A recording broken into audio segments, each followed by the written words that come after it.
Looking for a summer program your teen will be excited about? The Queen City Podcast Network's Summer Podcast Lab puts teens behind the mic in our professional Uptown Charlotte studios. Where over 4 immersive days in July, they'll learn storytelling, interviewing, audio and video production, and publish a finished podcast episode to share with colleges and future employers. It's hands-on, creative, run by broadcast and digital media professionals, and built for curious minds.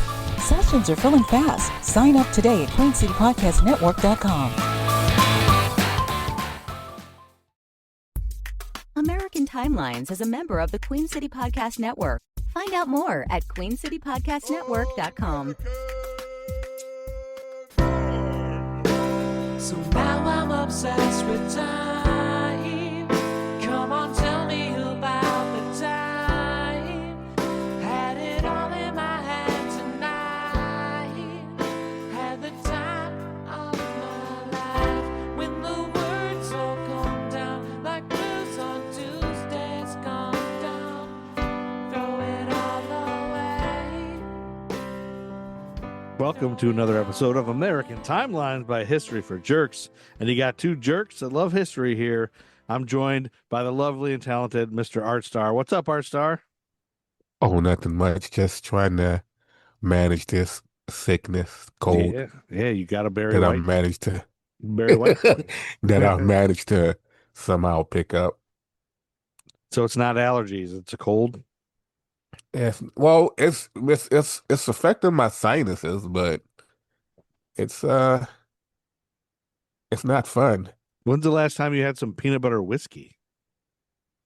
Oh, I haven't had a drink in a long time. This Like is the I sound can't of even a peanut butter whiskey with ice cubes. peanut butter whiskey with ice cubes. Yeah, yeah, Uh, yeah. It was at the liquor store. It was at the front there. There's a little can of peanut butter whiskey. were they trying to get rid of it? Screwball. No, I think it was on sale. I think they're trying to hook me in. This is the first time I've ever had peanut butter whiskey, and I tell you, this will not be the last time I have peanut butter whiskey because it's delicious. Would you eat a peanut butter and jelly with it? They said that you can mix it with a little bit, like put some raspberries in it, and it tastes like peanut butter and jelly. So I might try that next time. It was a little too sweet. Would for me. would you put some Kahlua in it? Maybe. That's a recommended Make- recipe online too. This is made by Screwball. But it was Get a a little little too sweet, Reese's so action. I had to water it down a little bit. Like it tastes way better after I put a bunch of ice cubes and let it sit for a while. It's just a little too sweet. But it's delicious to a little sip on. So yeah, Reese's, a little chocolate Reese's. Yeah, that's a great idea. Like a peanut butter cup. It already tastes like a sweet peanut butter though. Like, like how like a Mhm. Butterfinger is like, it's like peanut buttery, but it's like sweet Oh, peanut okay. butter, like ultra sweetened. Kind of tastes like a Butterfinger. That said, let's jump into September of 1944, shall we? Shall we? So Let's. I reached out to all three gentlemen that were on with me last time, and you're the only one who responded. So time to move. I don't have time to play games. It's time to move forward. American Timelines has been delayed long enough. It's been a while. Life has gotten in the way. We're all busy. I've been super busy. So hopefully we're in a lull here, and I'll have more time to do this. So sorry, time heads. It's been so long. I even made myself a schedule to try to get 2 out a month, and it's not. I haven't been doing it, so I'm going to try hard. And Art's got some birthdays. This is oops all birthdays on Art's end this time. Kind of like oops all berries. Oh, so is yours a birthday as well? No. Oh, No, it's not going to be all. The whole podcast isn't going to be oops all birthdays, but Artstar is going to bring oops all birthdays because you just got some birthdays. But I asked some personal assistants to summarize for me. Summarize for a dumb guy, I told my personal assistants. I told them the events I wanted to cover and dumb it down for me. So let's see what my notes have done. Don't worry, I didn't use the harmful AI that ruins rainforests and water and uses up all the clean drinking water. I used the kind of AI that just uses old sewage. And so No, no harm was done by this AI. My AI is a guy I've got chained in my basement. His name's Larry. Just kidding. I don't have a guy named Larry charge in my. I don't know what's worse. All right, but we're going to jump into September of 1944. Come along with me, Artstar, and feel free to hop in or ask questions or add little,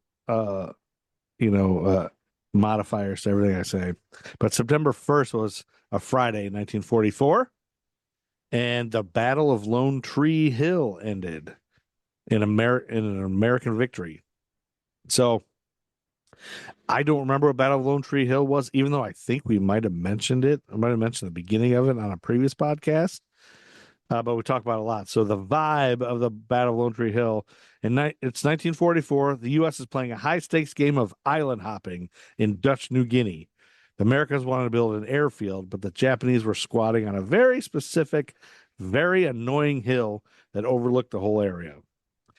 The hill was named Lone Tree Hill because, you guessed it, there was one lonely tree on top of it. One Lone Tree Hill. Not One Tree Hill. I was about to say, not to be Lone Tree. confused with One Tree Hill Yeah, One Tree Hill, I think, is a stupid TV show, right? on the CW. On the CW, my daughter was into it, and it's terribly written, I think. No offense if you love it. But there was one lonely tree on top of this hill called Lone Tree Hill. It was basically a 175-foot pile of coral covered in jungle. If you were a Japanese soldier, it was the ultimate sniper tower. If you were an American, it was a giant green middle finger. The chaos here is the squatters. The Japanese, led by Hachiro Tagami, I hope I said that right, turned the hill into a literal honeycomb. They dug into caves and coral cracks so they could pop out, shoot, and disappear like a murderous game of whack-a-mole. The U.S. 158th Infantry Regiment tried to take it first, but realized the Japanese weren't leaving without a fight. And then General Walter Kruger eventually sent in the 6th Industry Division to finish the job, and it took 10 days of hard fighting, which is military speak for this was an absolute nightmare. The U.S. won and turned the area into a massive staging base for future fights like Luzon and Leyte. I don't know if I said those right. Luzon and Leyte. Leyte? I don't know. The cost, the Japanese lost nearly 4,000 soldiers in battle, plus another 11,000 who died from sickness and starvation, which is a pretty grim way to go. Now, the U.S. had about 700 battle casualties. In the summary, for the truly lazy, the U.S. wanted a parking spot for their planes. The Japanese were sitting in a hill-shaped forest, and the U.S. threw everything they had at the hill for a few months, eventually won, and the lone tree probably didn't survive the paperwork. I was wondering if they brought the lone tree home, but it sounds like it wasn't even really a tree, just a bunch of junk put together to form a tree. To make a tree, like a to make a makeshift tree. tree. Makeshift tree. So now you know what Battle of Lone Tree Hill was. Did you already know that, Artstar? No, I don't think I've even heard of that. Okay. Well, now you have. You are now a World War II expert. Moving on to September. Okay, go ahead. What were you going to say? I said, am I a World War II expert?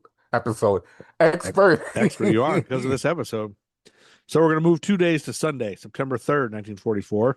We're going to skip Saturday the 2nd because nothing happened. But September 3rd, 1944, I have a birthday. Oops, all birthday. It's the first birthday of September 1944 that's notable. Ty Warner was born, toy manufacturer, businessman, and actor in Oak Brook, Illinois. He was born under the sign of business savvy.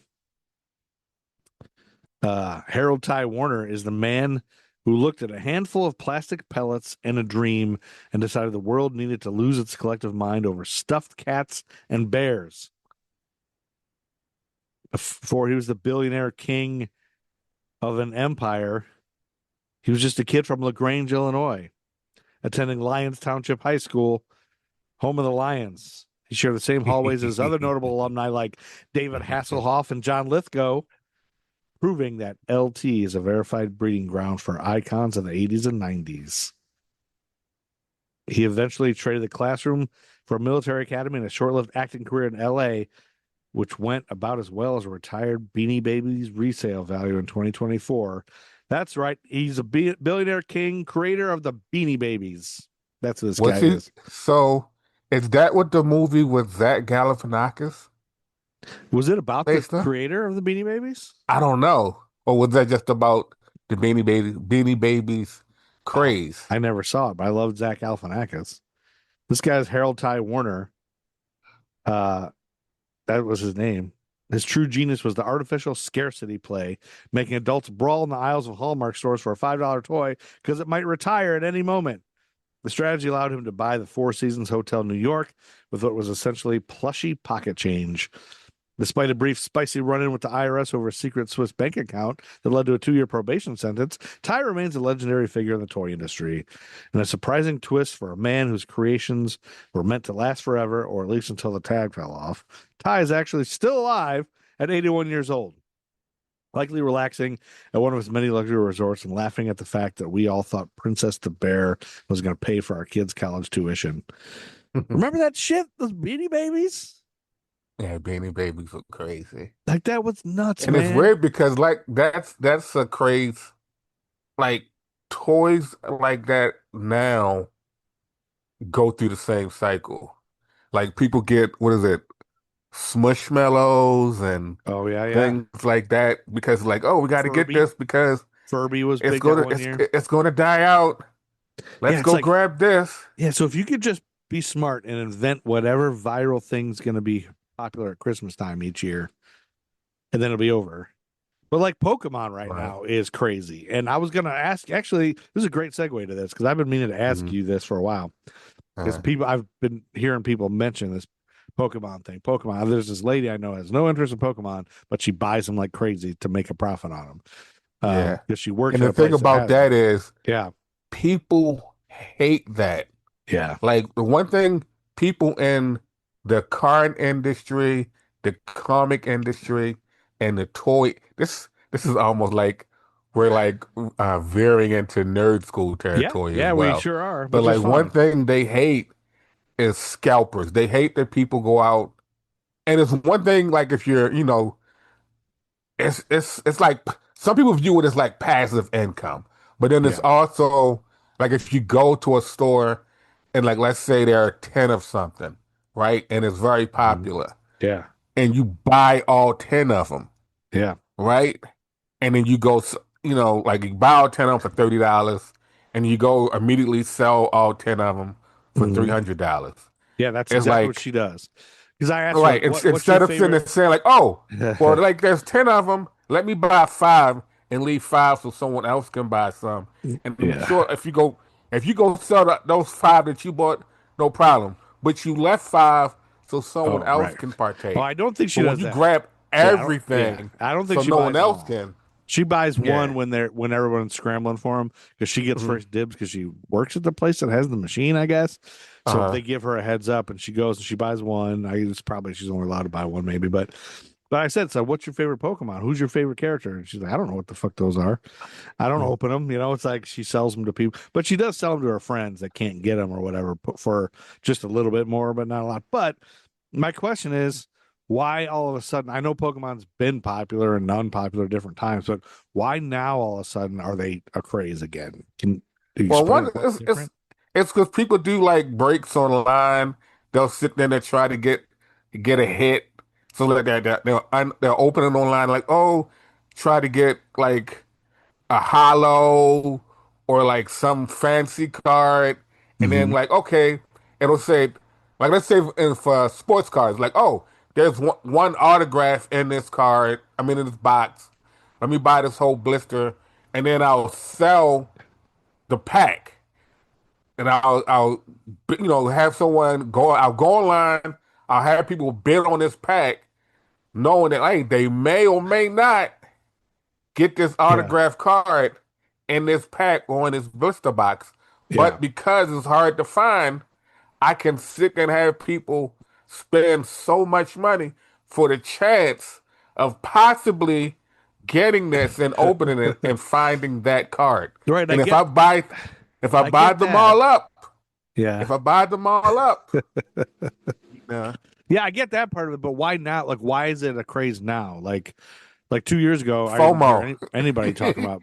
But like, did a YouTuber go viral or something to bring it back into popularity? Because like 2 years ago, everybody was just throwing away their old Pokemon. Like, I don't know, nobody was talking about buying these. Is it like Well, a new I think new vending machines or it's one something? of those things where like the vending machine, but then also like Those are new. TikTok and And TikTok made it yeah, popular, or like they've always had stuff like that in like Japan, but yeah, like now like those vending machines where you can go and get like they didn't used to have those here in American stores. Like you couldn't go to yeah. like Now a they're sold store and out. go to a yeah, you go to a vending machine and get like like if you go to like a machine where you put money in to Hmm. try to get Pokemon cards or something, it would Yeah, be those claw games that they'd have in the mall, yeah, yeah, right? Where you have to try to grab or win the thing so it would drop the Pokemon or yeah, the yeah. video game or whatever. Like they wouldn't have you going like, oh, I can just go here and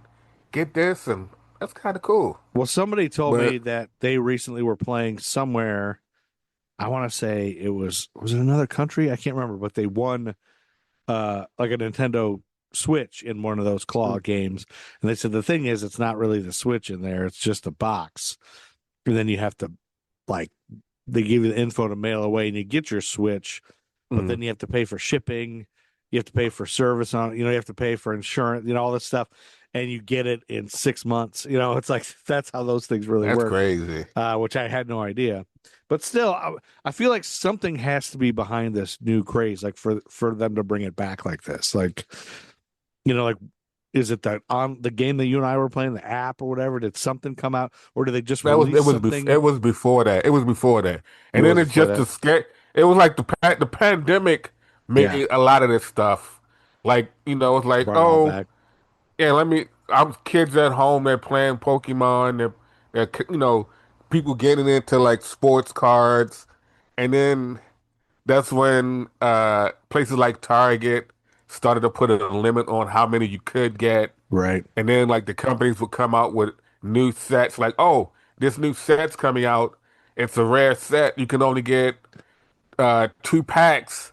Let me go and try to get it. And then they would only release a certain amount of it at a Gotcha. time.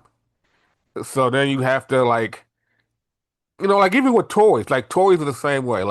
Like certain figures that come out, and there are people who know the street dates and when it's coming, when it's releasing.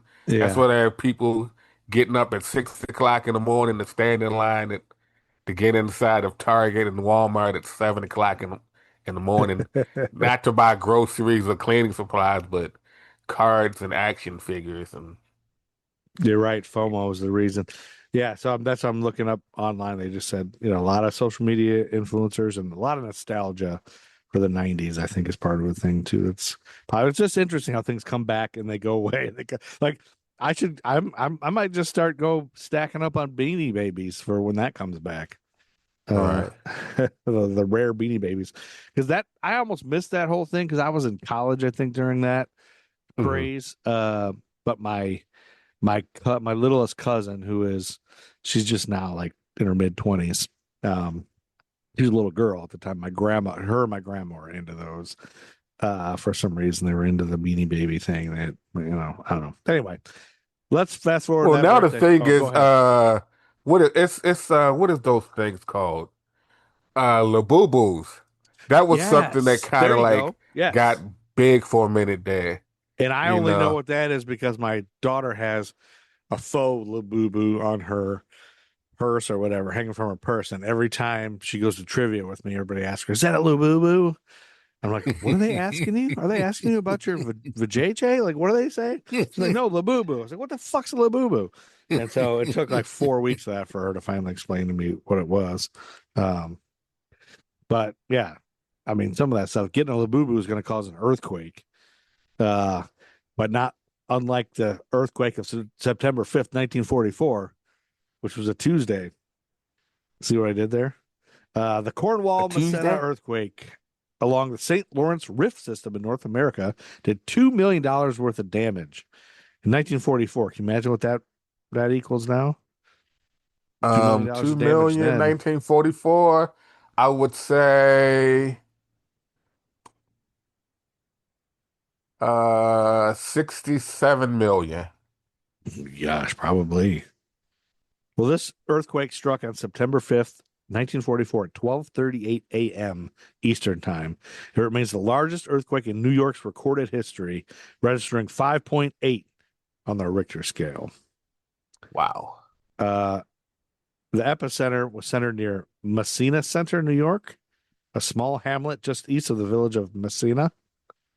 Impact and damage. The tremors were felt across a massive area, including New York City, Boston, Toronto, and Quebec City. Total property damage estimated 2 million. Oh, actually, that's 37 million today. So you were off a little bit, according to Wikipedia. Anyway, in Messina, approximately 90% of the chimneys were destroyed. Can you believe that? 90% of everybody's chimneys. In Oh, Cornwall, wow. Ontario, damage was even more severe due to the city's geological location on sand foundations, notably the Cornwall Collegiate and Vocational School, which saw its gymnasium roof collapse under falling masonry. The event occurred within the St. Lawrence Rift System, a seismically active zone in the St. Lawrence River Valley. And while the earthquake caused significant structural damage, there were no reported casualties. Probably because it occurred in a relatively rural region during the height of World War II. The news was largely overshadowed by the war effort, and there are no records of globally famous individuals being directly impacted or injured. The most notable groups affected were the local residents of the St. Lawrence River Valley, specifically students of Cornwall. Those attending the Cornwall Collegiate and Vocational School were displaced from the gymnasium. Residents of Hogansburg reported ground cracks and wells drying up immediately following the quake. Historically, this earthquake is more famous for its geological significance and the way researchers used local cemeteries to find the epicenter, observing that headstones had rotated clockwise in Messina and counterclockwise in Cornwall. That's crazy. That's crazy to me that that's how you would figure out where it went, by using headstones and cemeteries. That's nuts. I never heard of that as a measurement. All right, Artstar, I know you got 2 birthdays, but are you ready for another birthday? Because I'm back with another birthday. I couldn't skip this birthday. Is it a very important birthday? Wednesday, September 6th. I don't know. I'm going to let you be the judge how important this is. Her name rhymes with Swoozie Kurtz. Swoozie Kurtz? Swoozie Kurtz. Swoozie Kurtz. Swoozie. Swoosie. Swoozie Kurtz, American actress. Swoozie Kurtz is the only person on Earth named after a B-17D bomber, which is fitting because her career has been nothing but high flying. Before she was winning Emmys and playing everyone's favorite TV mom, she was a proud Normand at Beverly Hills High School, home of the Normans, where she rocked the orange and black. And you can buy it. Can I ask you this question real quick? Yeah. Is she a better TV mom than Kitty Foreman? You mean Miss Deborah Jo Rupp? Exactly. No. But you can buy a Beverly Hills High School t-shirt on historyforjerks.com on the t-shirt page, because there's notable alumni such as Betty White, and I can't remember who else. But now I need to make one with Swoozie Kurtz. But she shared. And would you call it a Swoozie shirt? Swoozie shirts? A Swoozie Kurtz shirt would be a Swoozie shirts.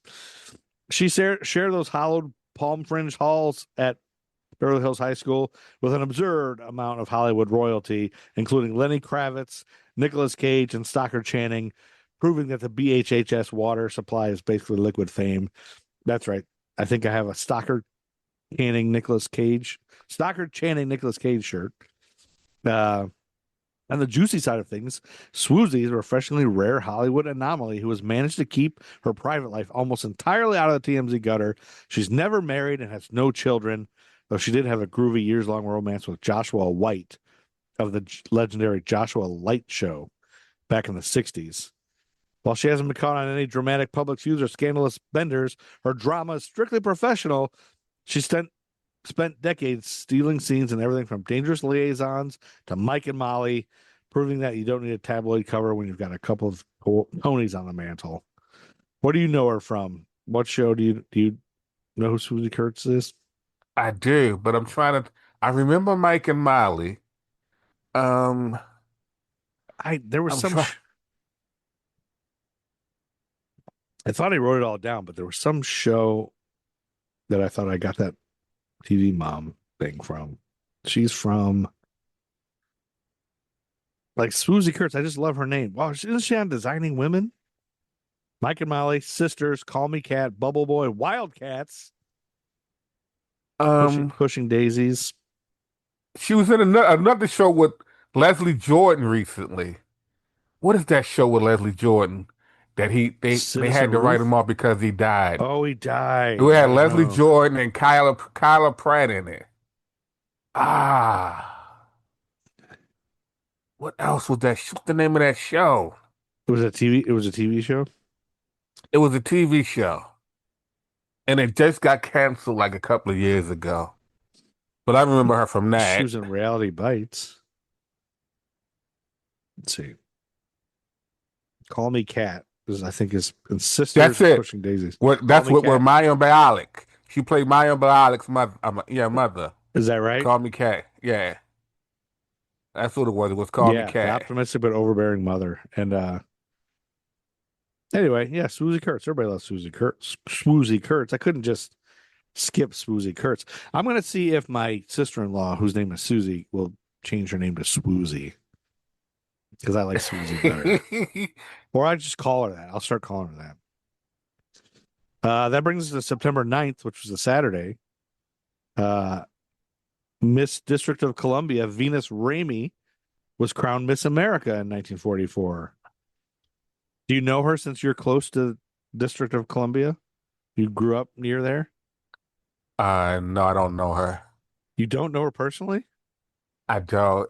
Back in 1944, Venus Ramey didn't just win Miss America. She practically revolutionized the aesthetic of victory by being the first redhead to snag the crown and the first winner to be captured in glorious Technicolor. And you know what they say about redheads? They're honorary black people. Do you agree That's with what that? they say?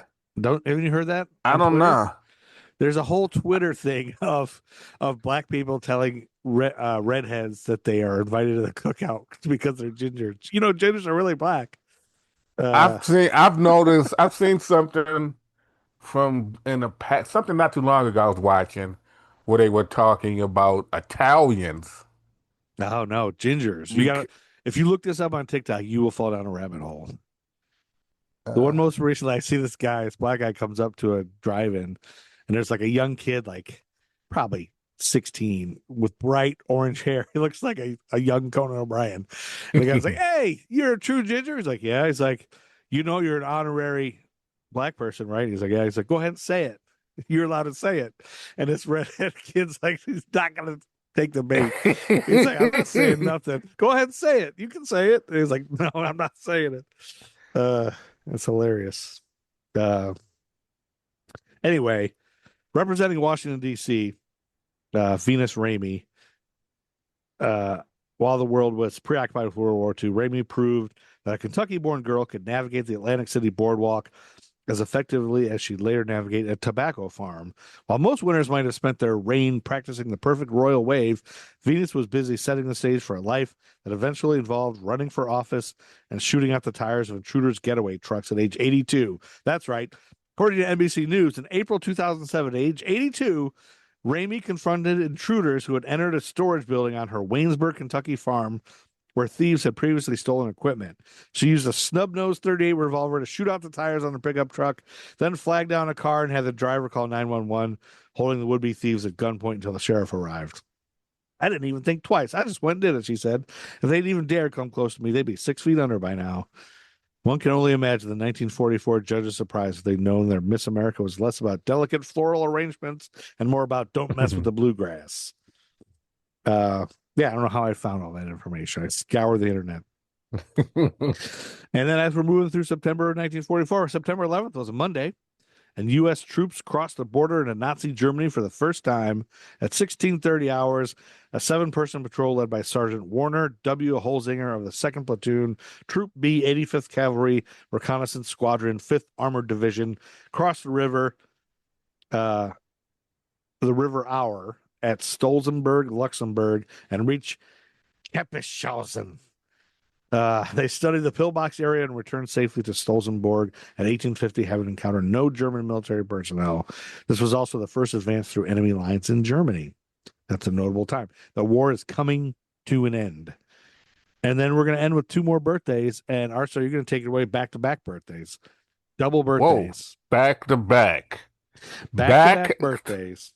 Back-to-back. So my first birthday is Mr. Barry White. Are you familiar with Barry White? Yeah, you sound like Barry White. I know a little bit about him. I know he's a lover, and he's got a very low, deep voice. Very deep voice. I think he's from Texas. And he was from Texas. And he sung the song "You're the First, the Last, My Everything." Practice what you preach. Practice what you preach. Hey, that'd be a great name of an ice cream flavor. Practice what you Practice peach. what you peach. It probably someone probably came up. It probably is. Probably some ice cream shop in Galveston, Texas, Yeah, which is where he was born. They have a peach ice cream called the Barry White Practice What You Peach ice cream flavor. Anyhow, so the first of my 2 birthdays, I'll start with is Mr. Barry White. Barry White was born Barry Eugene Carter in Galveston, Texas. Okay. On September 12th, 1944.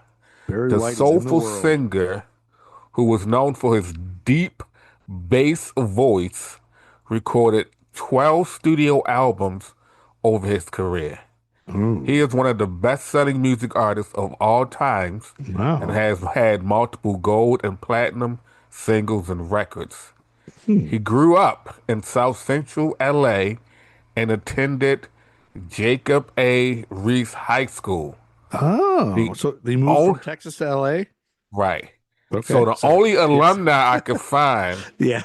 was D. Moore, who was a fellow Texas native, Okay. who was a baseball player, Oh, who cool. played with the Reds, Dodgers, and Phillies, and Lonnie Summers, who was also a baseball player, and this one I kind of found cool because this guy, he played for the Baltimore Elite Giants and in the Mexican League with a few stints in the minors, in the major leagues minors. And as far as I could find, the school's team name was the Viking Knights. The Viking Knights. It was weird. Like I literally started trying to find alumni and stuff.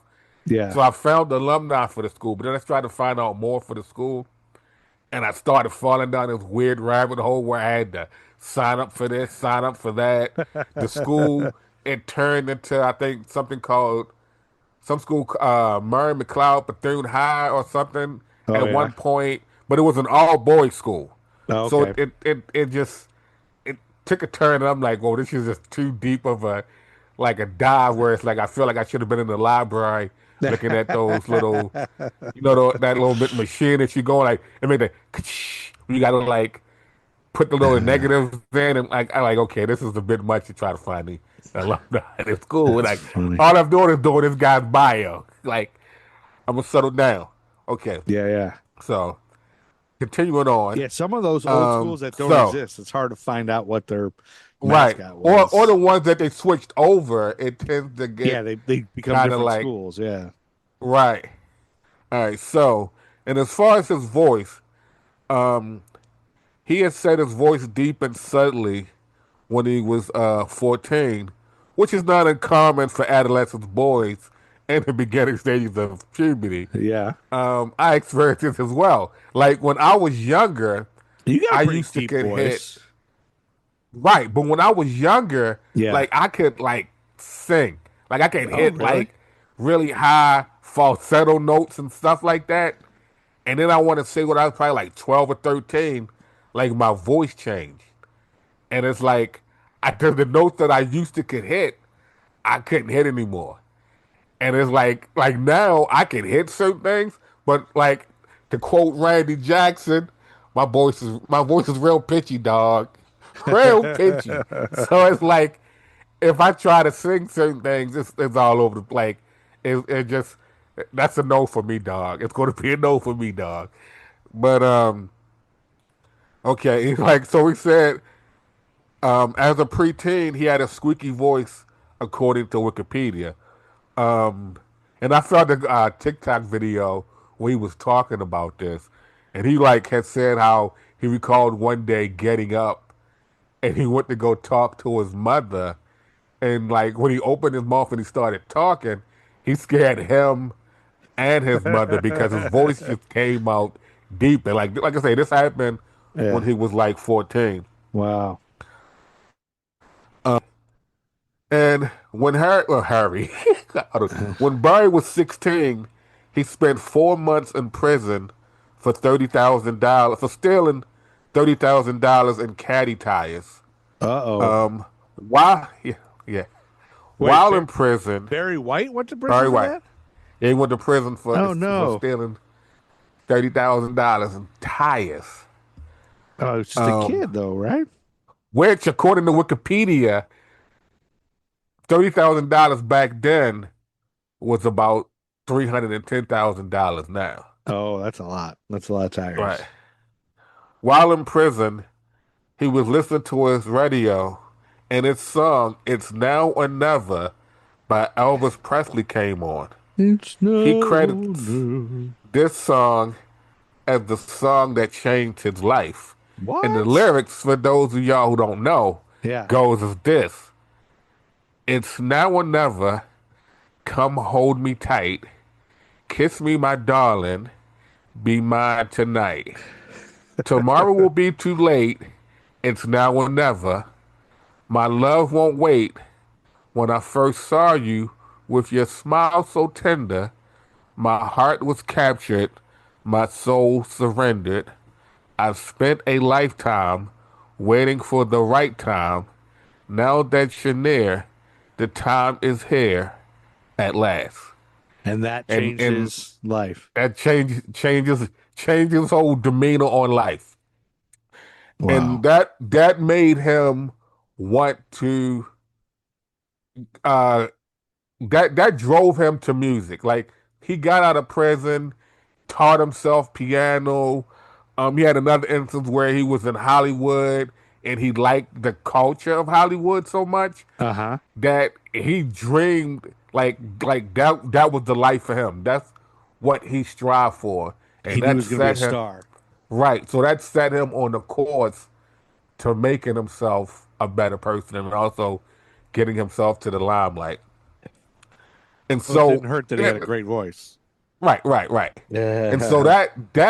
that's like my little bio. But then this is the story about a time in his life where he lost his voice, which Ooh. is kind of a big thing. Ooh. All right. So on February 14th, 1974, Valentine's Day, Yeah. Valentine's Day, while performing in front of 20,000 plus fans in the LA Forum, Barry's voice disappeared mid-song. Oh no. A man named Marcus Cole stepped up to take over for Mr. White when Barry arrived at the stepped up to take over Mr. White. When Barry arrived at the venue, he was already having issues with his throat already. He had been forewarned by his doctor that his voice might give out that night. His doctor had told him that his vocal cords had been inflamed. Basically, what was happening was he was developing laryngitis. Ah. So, like at any given moment, you know, it could have just went. But he was determined to put on this show, determined to put on this show. When the time came to perform, the band started playing Can't Get Enough of Your Love, Babe, one of his greatest hits. Yes. And when the time came for Barry to sing, when he opened his mouth to sing, nothing came out.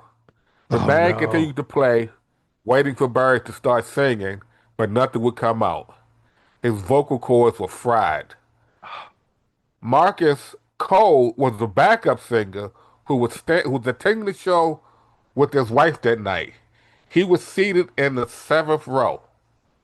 When he went to stand up, he was rudely told to sit down, but chose not to, and walked toward the stage and was approached by security who told him that he needed to return to his seat. But he informed the security officer that he could tell that Barry had lost his voice and that he was a singer and could help him.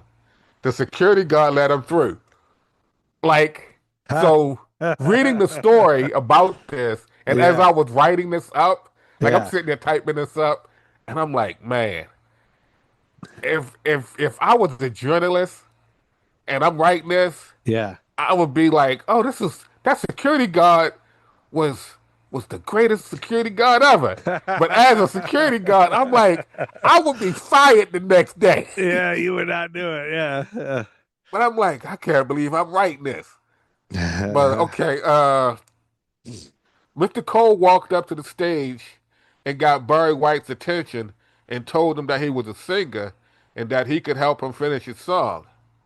Barry White, after a moment, nodded his approval, and Mr. Cole was helped onto the stage. Oh my When gosh. Mr. Cole started to sing the song, the crowd for a second was silent, but then was taken aback and erupted. Mr. Wow. Cole's voice shocked everyone. The crowd truly enjoyed it. They began to sing along with Mr. Cole as he sung the song.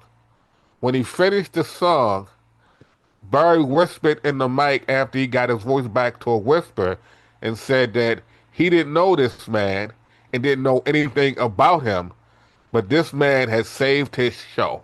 And then pretty Wow. much, and then according to Wikipedia, and then according to like a little video that I saw about it, like after, excuse me, after the show, him and Mr. Cole spent time backstage just talking, and then because he saved Barry, Barry basically put in the word for this guy, Yeah. and then started opening doors for this guy to get his music career out. Because Oh, this good. guy was basically a backup singer, Yeah. and it was like he was that type of backup singer, sort of like I always have the woman they always say always a bridesmaid, never a bride. Yeah. Yeah. He was basically like a backup singer, never the front man. Never the But front then man, this kind of pushed them forward. And That's like with Barry awesome. felt, What are looking the out for him. chances of that? What are the chances of that? And the security guy letting him go. So as a Right. security guard yourself in the performing arts world, is that are you going to do things differently? Well, than you would after I hearing take it. this? I kind of liken it. Like it's one of those things where it's like, yeah, fine, but then I kind of liken it to like how sometimes someone would be like,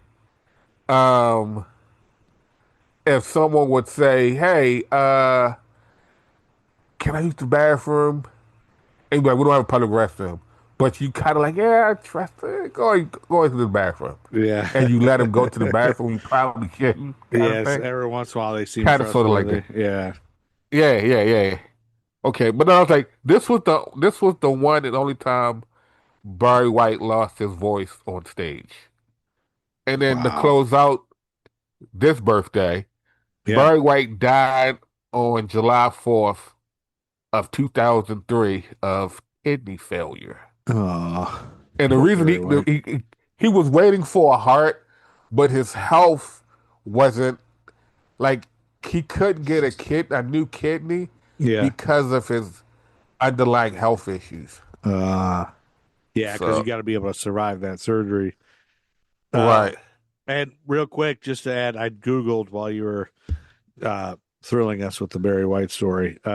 there is a beer called Practice What You Peach by The Brewery, Breuery. It's an imperial stout, and it's bourbon barrel aged imperial stout with peaches, cinnamon, and vanilla. I can't seem to tell where the brewery is from. Let's see. The brewery is from Placentia, California. So there you go. So you can get that brewery. Practice What You Peach.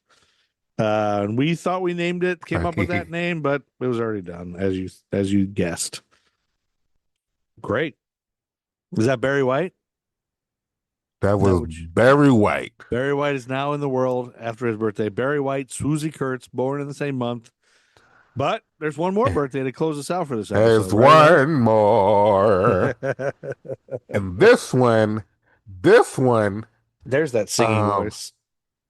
This one is from a guy who was a part of I believe, one of the greatest bands of all time.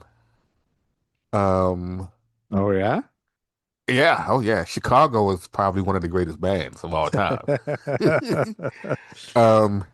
This is Peter Cetera. Peter Cetera. Now, some people hate Peter Cetera, though, right? A lot of people hate Peter Cetera. Does he divide Chicago fans? I think some people who don't like music, who say they like music but only like indie music, don't like Chicago. They don't like Chicago. I think they have issues with Peter Cetera and Steve Perry because they're indie whores. They're indie whores. Well, it's funny because for me, you and I are of a certain age where Chicago was well established, but when I was becoming aware of music, Peter Cetera was the front man of Chicago. So I didn't know the old Chicago then. So I thought, I love Peter Cetera. I love Stay the Night, whatever else it was. He had a couple of those songs. And then I didn't realize that he was like not the original lead singer. And he was their sound changed, since I've listened to old Chicago and I like it. But, so I don't have any problem with them, but I recently have been in touch with a guy who was a guitarist for Chicago for like 20 years, but not until the mid 90s and then later on. So he's got a band of former Chicago members that he's putting together that I booked him for. So he texts me and calls me all the time. So I was going to call him and say, hey, did you ever know Peter Cetera personally? I don't think they overlapped, but I was going to have him on this episode, but I don't really know. I haven't met him in person yet. I think I'll wait to ask him that. Okay. So you go ahead. Okay. Peter Cetera, tell us about Peter life of Peter Cetera. I didn't, and this is weird because, like, with these birthdays, like, I think I've done birthdays before, right? Yeah. Haven't I done birthdays? So usually it's always just like kind of like brief bio, or I'll break it down. Like I think when I did Tug McGraw, I think I did so much with Tug McGraw. Yeah. And I was like, I felt like for me, Tug McGraw, I felt like I did, I don't want to say too much, but it almost felt like. I thought it was great. Yeah, but it was like what you just did with Barry White was perfect. Right, and see each one of these, I've done something different. Okay. Right. Yeah. So I'm trying something like we're trying something new. Yeah. There's so no like rules. with these no birthdays. Rules. Yeah, with these birthdays, I've tried to do something new. So I started with Peter Cetera. Yeah. And then I did Barry first, and I forgot that Peter's birthday was the day after. Oh yeah. Barry's. Yeah. But then also, I had like I'm gonna do one this way, one that way, just to see what I like. Yeah. If I'm gonna go back to whenever I do birthdays in the future, if I'm gonna stick with the Tug McGraw route. That's so great. Just like trying to figure out where I want to go with, because like I don't want to basically become Wikipedia Junior, but then I also want to be like not necessarily so wordy, but then also kind of like try to put a little bit of, especially if it's something, if I pick somebody that I like Yeah. or something, like I want to try to just make it be a part, just be like, okay, this is my Well, version of it, and like yeah. what I like, what I like, just me, me liking this person or me talking about this person from my perspective, kind of, sort of. If That's that makes any exactly sense. it. Yeah, it can be whatever you want All right. because it'll never be just like Wikipedia Junior because it's the conversations that it sparks, Right, right, Like okay. you can't recreate these conversations. So I think you're whatever you want to do will work. All right. So No one will kick you out. let's start it. Let's do this. Yes. And by the way, everyone, if you love Artstar's voice and it's your first time noticing him, you can hear a lot of him on the Nerd School podcast also. And on the Deborah Joe Ruppleverse. And on the Deborah Joe Ruppleverse video podcast. Video cast, or whatever the hell that And is. that's it, right? And some Gruff and Deborah Joe Loud. Ruppleverse. I got some Gruff and Loud. I haven't got to the Days of Our Lives episodes yet. That's coming up soon where you wore that cool headband. Probably recorded All right. 2023. Peter Paul Cetera Jr. was born on September 13th, 1944, in Chicago, Illinois. Oh. He is the former frontman of the band Chicago. He was in Chicago from 1967 Yep. to 1985, where he was famous for such hits as Glory of Love and Next Time I Fall in Love, a duet he did with Amy Grant.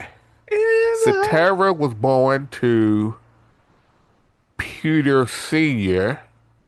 and Margaret Cetera in the Morgan Park neighborhood located on the south side of Chicago. Oh, so he's a Sox He was fan. the second, yeah. He was the second of 6 children and is of Polish and Hungarian descent. His father worked as a machinist and he attended Archbishop Quigley Preparatory Seminary in Chicago for 1 year of high school. Really? So now this one, and sometimes I love, and see, this is weird because I love like the alumni and looking up the school. Sometimes it's hard, but then sometimes, and I know you've experienced this as well. Sometimes once you start looking up alumni, Oh, yeah. and you that's like, hold on. You start finding them and you're like, oh wow, oh whoa, oh wow. And you just start falling down and you're like, okay, I don't want to overload the alumni. Yes. But then it's just like you start finding people like, whoa, this is cool. Or it's just easy to find Yeah. the things. So like, okay, all right. Okay, let's get back on track to what we're here for. Yeah, This yeah. is not about the school, it's about the person. But Right. I just picked 2. Okay. 2 notable alumni of note are sex columnist Dan Savage. Oh. You know who Dan Savage Dan is? Savage, yeah. From I think he started with God, The Onion, maybe, or Uh, he was in Chicago because when we lived in Chicago, he wrote for something we read there. The Reader, maybe Chicago Reader. I can't remember. Yeah, I know like who he's Dan Savage is, yeah. usually he's in in whatever city you in Yeah. like the alternative free newspaper. His column is there. Yeah. Yeah, I Um, want to say he started with. Was it The Onion? Yeah, it was The Onion. He was he was with The Onion. We used to get I used to get that paper every day. The actual physical paper because it was in Chicago before it was online. So anyway, yeah, Dan Savage. Okay, and cool. and actor Harry Lennox. And Harry Lennox played Harold Cooper on The Blacklist, which stars Raymond Reddington, played by, I don't want to say Kevin Spacey because it's not Kevin Spacey. No, It's Why can't His I? name. Why? I know Why who is you're his talking name? about. The guy Yeah, from he was in The I hate. Office and Mannequin and Boston Legal. Yeah, I hate that his name is eluding me because he's famous and I know his Spader. name. Spader. Yeah, James Spader. James Spader, yeah. Is that his name? No, it Yeah, doesn't it's sound James right. Yeah, Spader. It's James yeah, Spader. yeah. Okay. Um, That's cool. James Spader Satara. went. Oh no, Yeah. James Spader didn't go there. The guy who was No, in Harry Book Lennox was with. did. Yeah, Yeah. sorry. Yeah. Satara then transferred to Mendel Catholic High School, where Okay. he graduated from, which he graduated from in 1962. Notable alumni include Ernie Young, a baseball player who played 288 major league games, Okay. mostly with the A's, and won a gold medal with Team USA in the 2000 Olympics in Sydney. Richard Stelamacia, a catcher for the Twins, who was the longest tenured coach in Minnesota history. 32 years he was coach. Wow. Greg Smith, a defensive end who played the season for Oh. Joe's Vikings in Oh. 1984. Yeah, yeah. The school colors were navy blue and white. Yeah. The school's nickname was the Monarchs, Oh, the and their fight Monarchs. song was Roar, Mendel Monarchs Roar, which was sung to the tune of Anchors Away. Ah, that's awesome. That is a deep dive of that high school. Right. Um, his musical upbringing began at home while doing chores around the house, and when his total, uh, uh, and when his parents bought him an accordion when he was a preteen.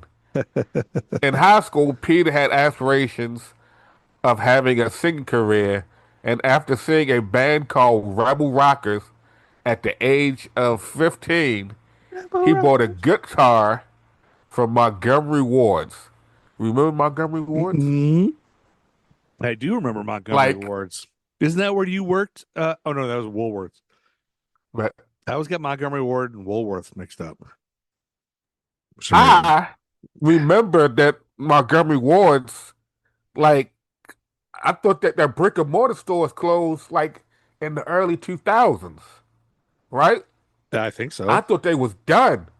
And Yeah. then I remember a few years ago, I remember my dad saying something like he had to pay his Montgomery Ward's bill, and I thought he was going crazy, right? Yeah. Yeah. You thought he was, yeah, you were gonna call the nursing home.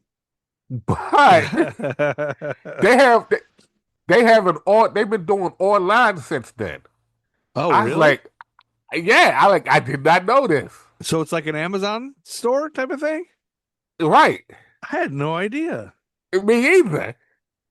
And I was like, my dad's not crazy. Fun. Can I add a quick fun fact about Montgomery Ward? What's Wards? that? The Montgomery Wards hired some guy to write a children's book. I don't know if it was the time they want to sell it, and that guy wrote Rudolph the Red-Nosed Reindeer. It was written by Montgomery Wards to hand out to shoppers. I did not know that. That's where Rudolph came from. How about that? That is a fun fact. In the 30s. That's a fun ass fact. Okay, what I leave off at? Montgomery Wards. Okay, by the time Satara was 18, he had already played in several groups in the Windy City. Okay. One of those groups were called the Exceptions. Did he play Peter his got accordion? his first. Or his No, guitar? he played guitar. Okay, Right. all right, gotcha. Peter got his first songwriting credit for a song titled "Come On Home" while with the group. Satara left the band after they decided to switch from being a rock band to a psychedelic band. Ah, The group changed their name to the Aorta and was one of the first psychedelic groups on a major Really? label. cool. The band that he left Exceptions for in 1967 was a band called The Big Thing. Do you know what happened to The Big Thing, Joe? I don't. The big thing eventually became the band known as Chicago. Oh, really? They called themselves Chicago Transit Authority, but Yes. shortened it to just Chicago. Satara contributed many lead vocals and songwriting credits to the group's many hits on their albums throughout the 70s and 80s, with his Really? biggest one coming in the 1976 hit If You Leave Me Now from their Chicago 10 album. This was Chicago's first number one in the US. I think If You Leave Me Now was like the first song that I heard that made me like Chicago. Yeah. I think I remember saying like or listening to like the radio.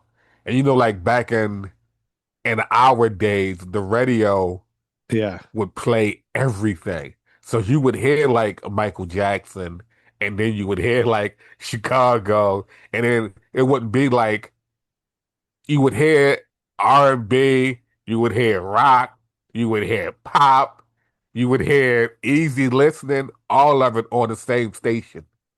Yeah. And it was like, I was like, what is this? And I was like, I like this song.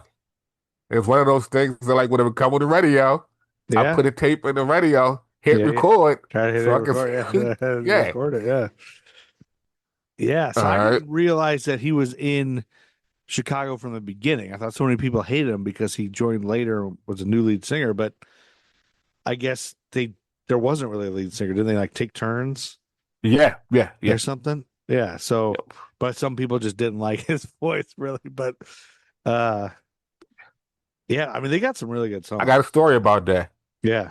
He released a solo album in 81, the self-titled album Peter Cetera, which tanked, and Cetera blamed Warner Brothers for it because he believed they feared if he was successful that he would leave Chicago. He did get a top 10 hit, Living in the Limelight, which peaked at number 6 on the Billboard charts in 1982. Ah. The producer, David Foster, came aboard as the producer on Chicago's album titled Chicago 16.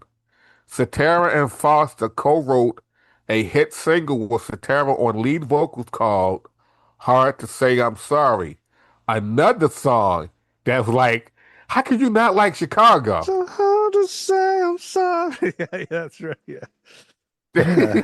That was their second number one single. That single went gold in September of that year and even charted number one for 2 weeks in the same month it went gold.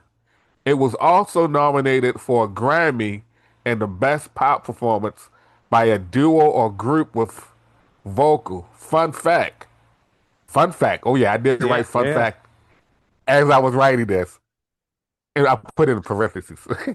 Cetera also did background vocals some years later on an R&B group's cover of the song, group called As Yet. They did a cover of Hard to Say I'm Sorry. Okay. And like their vocal range like was almost as high, almost as, it was almost it's high. It was close to the same register as Peter Cetera's version, which I think made them want to have him on it as well. But he also then performed background vocals with him on another version of his song, You're the Inspiration, in 1997. You bring meaning to my life. You're the inspiration. And so then I was like, okay, I feel like I'm doing a whole bio on this man. Yeah. But I was like, I just want to do his birthday and just a little bit about him. But then I closed it out. I got some little tidbits. Yeah, tidbits. Okay? We love tidbits. Little tidbit. That's what we're Chicago here for. 16 was considered Chicago's comeback album and they released 3 singles from it. Okay. All 3 singles had Cetera as the lead vocalist. Ah. His That'll first cause some single, strife. the aforementioned "Glory of Love" was the theme song for the Karate Kid 2, and as I said earlier, it charted Oh number one yeah. in 1986 on Yeah. Billboard Hot 100. Wait for it. It also won an ASCAP, not to be Ah. confused with Ass Hat or the punk rock band, the Ass Hats from Yes. Minnesota. Uh, Um, he left Chicago in July of 1985. okay. And as far as his voice, um, on May 20th of 1969, Peter Cetera had his jaw broken at Right. Dodger Stadium after the Cubs routed the Dodgers 7-0. Cetera, like you mentioned, his family was a Sox fan. Yeah. Cetera was a Cubs fan. Oh, okay. He was assaulted by Marines. He Oh, was punched in the head and fell down the stairs. oh my God. And the fall caused him to have his jaw broken in several Yeah. places, I and he remember had it something about wired that. shut. Yeah. And at the same time, they was finishing this record. He still had to sing the vocals, so he sung the vocals with his mouth wired shut. What? Right, and he liked the way that it sounded. Yeah. So for the most part, the rest of the time, even after after like when he continued to make songs, Yeah. he was singing as if his mouth was wired shut most of the time. That's how he developed that sound. That's crazy. But then I also put on here that Kanye West. I didn't look this up, but I feel like Kanye West kind of maybe borrowed this for when he Oh. did Through the Wire Uh-huh. on his college dropout album, because he was in a motorcycle accident Hmm. and his mouth was wired shut. And Through the Wire with Chaka Khan, the whole time, the whole song, Kanye is rapping, singing with his mouth wired shut. And so it has like a different sound. Yeah. So I was like, it's kind of Crazy. cool. Yeah. That's But crazy.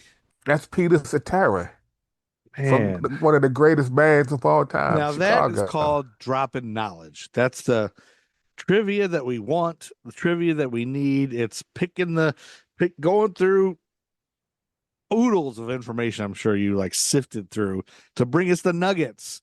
So we appreciate that. You like sifted Right. through. I was trying to find like if I could find like video or something just to see like, because like usually when I find stuff like this, what I Yeah. try to do is find like a documentary that I could watch about it. Yeah, You yeah, know, 'cause yeah. shit like that interests me. Like I want to see Oh yeah. people talk about it. Like that's Yeah. how like I found a little tidbit about Barry where he was actually talking. Like you can find like if you look it up online, you Yeah. can find a clip where he's talking to Conan about his voice. And I was like, that's cool. Like he's talking to Yeah. Conan. Yeah. Yeah, I'm the same way. I love listening to interviews with celebrities and hearing little tidbits about their life that later is gonna be trivia or something Uh-huh. you didn't know. So that's awesome. Art, that was perfect. Both of those were perfect. So I don't know if that solved a problem of which one's better. I think every birthday is unique in its own way. Like let's find if you look at Right. Wikipedia, there's so much information on there. Like some things are going to be But even and then I'm a weirdo. Like even when I like as I was so like when I'm typing or when I'm doing research for things, like even when I saw the whole ASCAP thing, like I Yeah. know you deal with ASCAP a lot. Yeah. And then I was Yeah. like, when I thought ASCAP, it Yeah. took me back to Yeah, I just pay um them money. but it took me Yeah. back to like Asgard, and then I Oh, was yeah. thinking Ass Hat, and then I was thinking, oh, there's a punk group called the Ass Hats. Yeah, And yeah. I'm like, I'm gonna throw that in there. Like I'll throw this in there for Joe. So That's it's like, funny. Ass clown. That reminds me of ass clown. Isn't that what Chris Jericho called people for a while? Well, that was Yeah. great. Then we're gonna pause September 44 for now, and then we'll figure out maybe just me and Art doing the second half too. Maybe I'll see if Hunter or Steve Bishop, the gruff man, want to jump in. If not, Art, I'll throw some things your way. But we're halfway through September 44. Thank you, Time Heads, for sticking around and coming back. I know you're always wondering if this podcast is going to go away because it's been here since 2018, but we're hanging on like by a thread. Podcaster. We're just hanging on by a thread. History for Jerks is. But with that, Art, you want to leave anybody with some special wisdom? Get out of here, Chuck Berry. Yeah, I love the way you say Barry with the Baltimore accent. I'm from Baltimore. Yeah. I'm from Baltimore. Yeah, get the hell out of here, time ends. We'll see you next time. Please enjoy American Timelines. Enjoy the song by Matt Truman, Ego Trip. We're out of here. Peace. Oh, my child, it's about to get wild. Have you been down on the streets today? Say, yeah, now, baby, it's about to get crazy. Everybody's got something to say. We got 10,000 people screaming, oh my God, it's over, but they're never gonna take us away. So you better get believing there's a brand new feeling. If you're asking, I say stay awake, stay awake. I know you feel it on the inside. Matt Truman Ego Trip is the greatest band of all time. Buy their music. American Timelines is a product of History for Jerks. Check out historyforjerks.com for all the other weird and cool shiznit. There's The Gruff and Loud Show, a YouTube show for Gen X weirdos who like pop culture and weird shit. There's also The Deborah Jo Ruppyverse Show featuring the mighty Artstar and Steve Bishop exploring the theory that the actress Deborah Jo Rupp is a Nexus being, and every part she has played is one immortal being. Don't forget about the Nerd School podcast and the Threadless shop where you can buy a Tito Jackson shirt and a Dabney Coleman hat. Only a stupid dumbass wouldn't want a Dabney Coleman hat, and only a wiener bitch wouldn't want a Tito Jackson shirt.